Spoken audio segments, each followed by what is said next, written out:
श्री दत्तात्रेय महाराज की जय। मेरे श्री गुरुवर और सभी संतजनों को मेरा सादर दंडवत प्रणाम और सभी प्रेमी भक्तों को मेरा जय श्री दत्तात्रेय प्रभु। आज शुक्रवार के दिन आज हम दत्तात्रेय महाराज की दूसरी लीला का चिंतन करते हैं। तो आज की हमारी लीला है वरदान बना अभिशाप।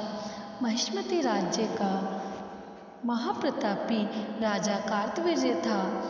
पूर्वार्जित अशुभ कर्मों के फलस्वरूप उसे कुष्ठ रोग भोगना पड़ा, जिसमें उसके दोनों हाथों की उंगलियां गल कर गिर गईं। इसे घृणित रोग के कारण उसे राज्य का उत्तराधिकार ना प्राप्त हो सका, क्योंकि उसके लिए पुरुषत्व के 32 गुणों से संपन्न होना अनिवार्य था।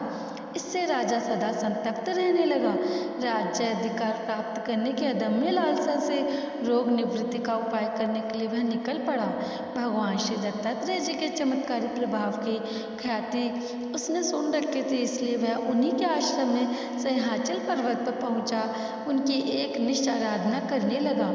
एक बार द्रवित मन से धूप दिखाने को पात्र ढूंढ ही रहा था कि कहीं दिखाई ना देने पर पंगु हाथों पर अगरतल आदि सुगंधित द्रव्यों की धूप दहकते अंगारों के साथ रखकर भगवान श्री दत्तात्रेय जी की श्री मूर्ति को अर्पित की। धूप के साथ चर्म के जलने की दुर्गंध चारों ओर फैली तो भगवान श्री दत्तात्रेय जी को अतीव आश्चर्य हुआ।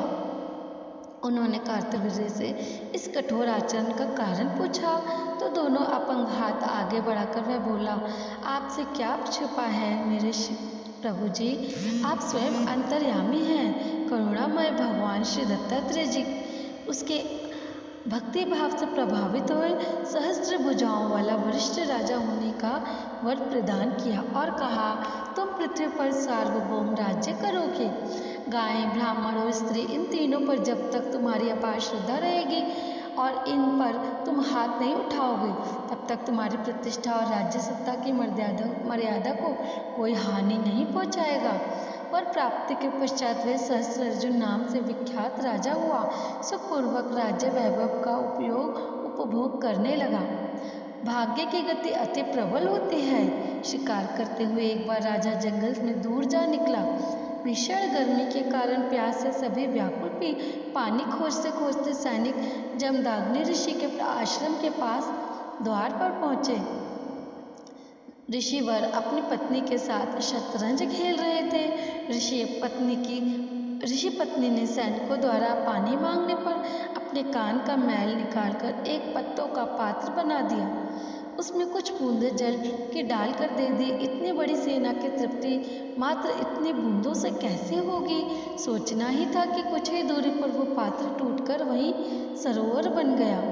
महर्षि ने अपनी पत्नी रेणुका के साथ अभ्यागत राजा का आदर आतिथ्य किया, लेकिन आश्रम के निर्धूम वातावरण में जहाँ सामग्री की प्रचुरता भी दृष्टिगत नहीं होती, इतनी जल्दी इतनी मात्रा में उत्तमोत्तम पदार्थ कैसे उपलब्ध हुए?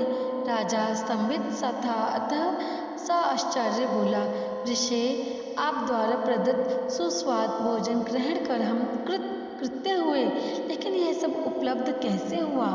कामधेनु की ओर संकेत करते हुए ऋषि बोले, यह सब उसी का पुण्य प्रताप है जो हम इस निर्जन वन में भी इच्छित सामग्री प्रचुर मात्रा में उपलब्ध कर सके। यह सुरभि हमें देवराज इंद्र की प्रसन्नता से प्राप्त हुई है।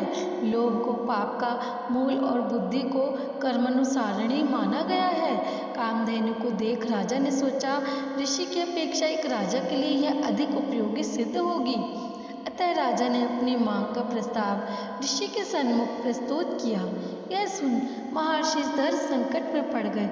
विनती स्वर में राजा को समझाना चाहा, यह तो स्वर्ग की सुरभि देवता है, अतः ऋषियों के अतिरिक्त कहीं भी रहना उसे अभिप्रेत नहीं। आप व्यर्थ का आग्रह ना करें, लेकिन शक्ति के अभिमानंद हो। राजा ने एक न सुनी और स्पष्ट शब्दों में कहा, मैं उसे बलपूर्वक ले जाऊंगा।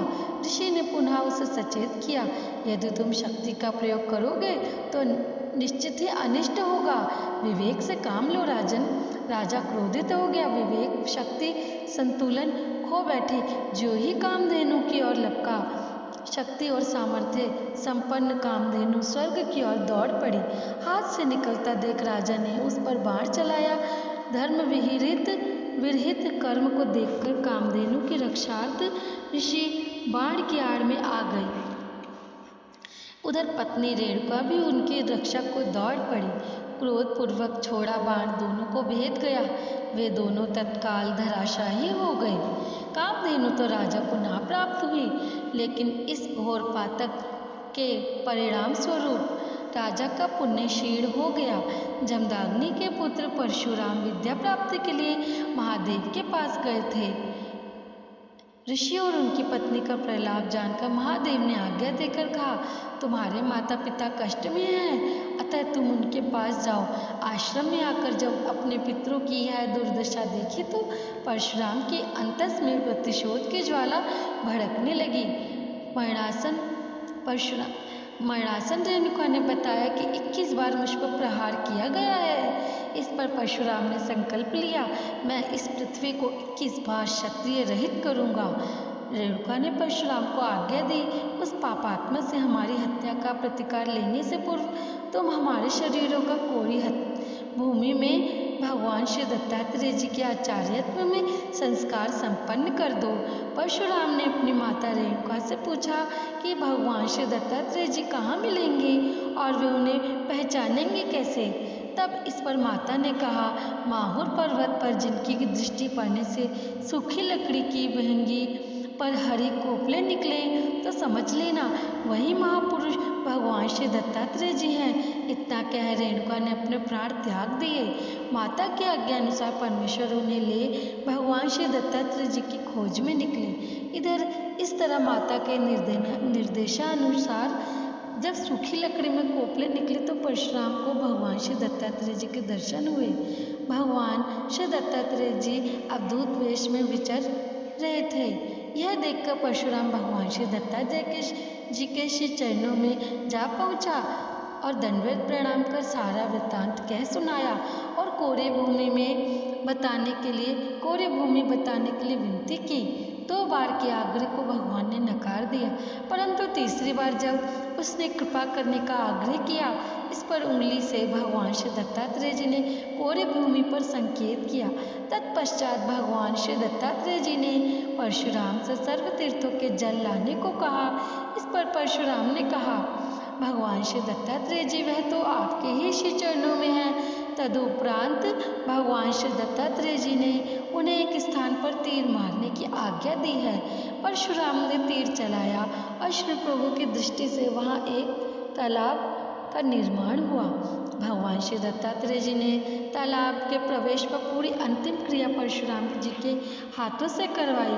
विशाल माहुर पर्वतों के मध्य एक सपाट शांत स्थल पर सर्वतीर्थ तालाब मौजूद है। इस जल कुंड का निर्मल जल जिसमें भी बहुत समय तक रखा वह जल खराब नहीं हुआ। इस तरह सहस्त्रार्जुन ने स्त्री हत्या, गो हत्या और ब्राह्मण हत्या करने पर अपना बाहुबल स्वयं ही नष्ट कर लिया। जय श्री दत्तात्रेय प्रभु। तो ये थी आज की हमारी सहस्त्रार्जुन से संबंधित लीला। सभी प्रेमी भक्तजन ये दत्तात्रेय महाराज की इस लीला का चिंतन अवश्य करें। अगले शुक्रवार को फिर दत्तात्रेय महाराज की नई लीला के साथ मिलूंगी। तब तक के लिए आप सभी प्रेमी भक्तों को मेरा जय श्री चक्रधर, जय श्री दत्तात्रेय प्रभु।